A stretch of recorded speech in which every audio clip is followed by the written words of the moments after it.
The Joe Rogan Experience. I like to tell people my past don't define me. It refined me. I like it. You see? Yeah. Because it's so much that I see. I have foresight now. So much that I see, that I've seen, I've witnessed, I've done myself personally, or, I've been very, very close to the action. And I'm an odds man. I say, well, if you do this, then more likely this will be the outcome. Yeah. That's why I never joined the gang. Because I was like, not that I didn't do anything wrong, but I felt like if I'm going to do something wrong, I trust me to not snitch me out. So Best reason for that. I'm gonna tell you a story that I'll tell you a story I've never told publicly. In the mid '80s, there was some cab killings in Houston. That it was killing cab drivers, right? The guys who were involved, who started it, came to my house first to get me, to go with them to hit a lick. We poor, we in the hood, like everybody need money. Some of us, we're not gonna eat, if we don't go out there and kill something. Not literally kill a person, but kill something, so that we can nourish our bodies, right? They came to me. Hey man, look, we're finna go do this. And I look out and I see it's the dude that one of the cats that's, in the neighborhood, that tough guy. And then I look out and I see 3 other dudes with him. Oh hell no, that's too many dudes. Yeah. We're gonna do something. Now if he wouldn't have had that many people with him, I probably would have went with him. If it would have just been him and another cat, all right, I probably would have went. I don't know. But he had 3 other dudes with him.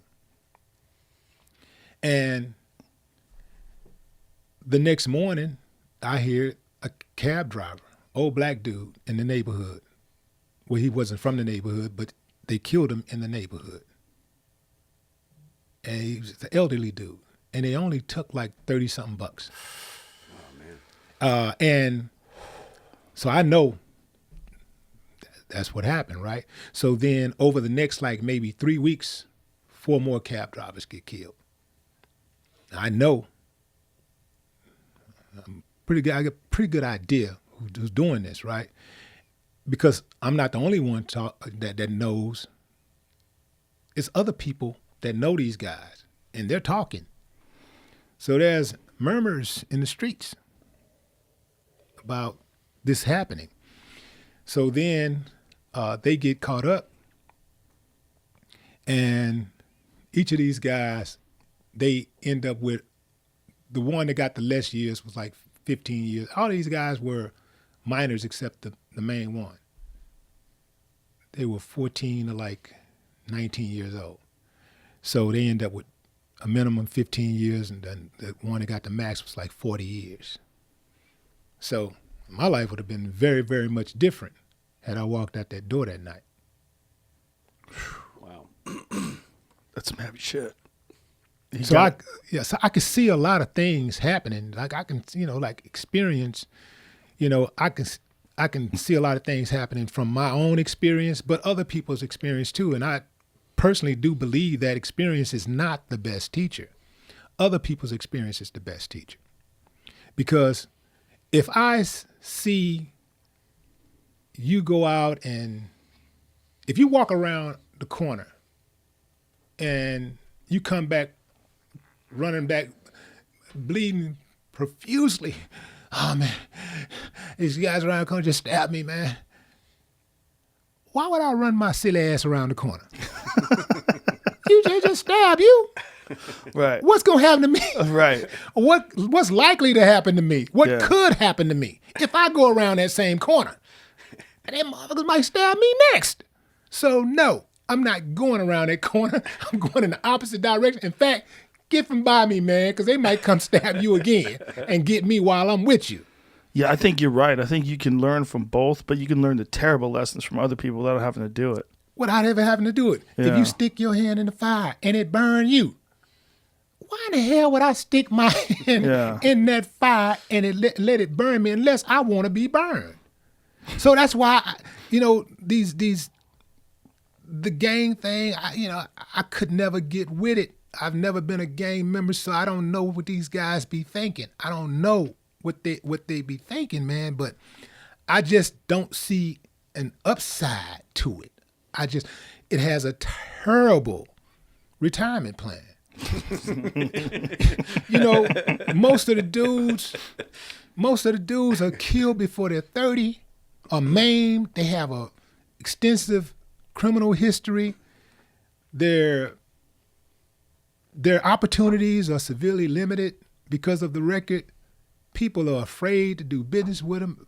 It's just way too much, and I just figure like, well, I'm just gonna go ahead and avoid that. Plus, I'm a black man in America. It's all kind of ways to get killed in here. It's all kind of ways to die already. All right? Okay, besides like natural stuff like natural death, diabetes, cancer, lupus, obesity, all these type of things, right, that can kill you. Stroke. You got accidents, might get hit by a car or something like that. You got domestic disputes. Why would I say, man, you know what? I need one more motherfucking thing to die to help me rush this death. I got to get there, baby. I got to get there. I'm finna join the gang. I'm trying to eliminate the things that can kill me. I'm trying to avoid those type of things. Why would I walk right into something? But again, a lot of people do. Like, where did you get the wisdom? Like, the way you think right now, have you always thought this way, where you plot ahead and look at things like you're playing 3D chess? I did to an extent, but I got a lot better at it in my 20s, like late 20s. I got really better. And the reason why I say that is because the trip part about it is that, like, there are dudes that are my age that tell me, man, you was like a big brother to me, because I've been knowing them since we were like teenagers or early 20s or whatever. And I've always been just a few steps ahead in seeing what was going on, watching, So, but I still had some things that I had to learn, primarily conflict resolution. Conflict resolution, it should be taught in schools. I agree. Americans have a big problem with conflict resolution. It should be taught in schools. Any of you politicians out there, y'all want to work on a bill with me? Come on with it. I'm down. Conflict resolution should be taught in schools. Because I remember being on stage, man, and somebody would like heckle, and it would be a dude, always a dude, heckle, like, oh man, y'all just talking crazy for no reason. And I would jump off stage, knock them out, get back on stage and finish the show. I would do stuff like that. I mean, once we were in Jackson, Mississippi. Let me see. Statute of limitations. Okay, I'm past. Yeah, okay. We're in Jackson, Mississippi, and the promoter owes us our back end. They pay you the front end, for signing the contract, agreeing to do the show. Then you show up, they pay you the rest. We get there, it's cars everywhere. It's cars lining the streets. They're all on the grass. We know this is big. And for artists, I don't care how many sold out shows you do, you love to see the people turn out. And you go like, wow. So this is one of those nights. Our road manager, Chief comes back to the limo, and this was long time ago. We were still riding in limousines. So our manager comes over, he say, Hey, man, he said he ain't got all the money. The promoter don't have all the money. I said, what do you mean he ain't got all the money, man? All these people out here? Man, we like, man, fuck that. I grab my cousin Dre, and we go in there. Say, man, you gonna come off that money, or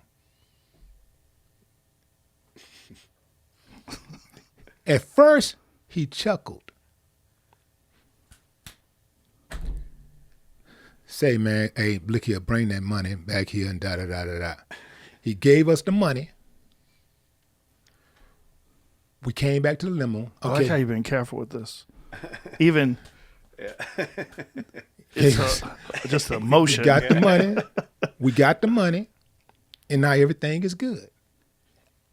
Went on the stage and did the show, and then left. This is me, like, again, cowboy western days. Right. Not really thinking like all kinds of things that could have happened with that in that situation. Sure. Right? Like going back on the stage, like listen, just going back on the stage, back up, just taking that money like that in the first place, that's the case. That could be a case. Okay. Then you go on stage, you do the show. We're in his hometown. He could be rallying the phone troops. Calls, right. When we come out, it's over. I'm not thinking on that type of level. I'm like, he violated. You get this, and that's it, and it's whatever. What would you have done different now? Oh, in that exact same situation, I would try to convince him to pay up. Like, he still wouldn't get away with it, but I would just do it differently. Yeah. I get it. Yeah. I still, he would have to pay up. I mean, but there's a long history of promoters not paying people. Now, they must pay. They must pay. They must pay because what you don't want to do is you don't want to have, like, be in a situation where people owe you money. And look, man, it's an honest day's work for honest day's pay. Nothing more, nothing less. Episodes of the Joe Rogan Experience are now free on Spotify. That's right, they're free. From September 1st to December 1st, they're going to be available everywhere. But after December 1st, they will only be available on Spotify, but they will be free. That includes the video. The video will also be there. It'll also be free. That's all we're asking. Just go download Spotify. Much love. Bye-bye.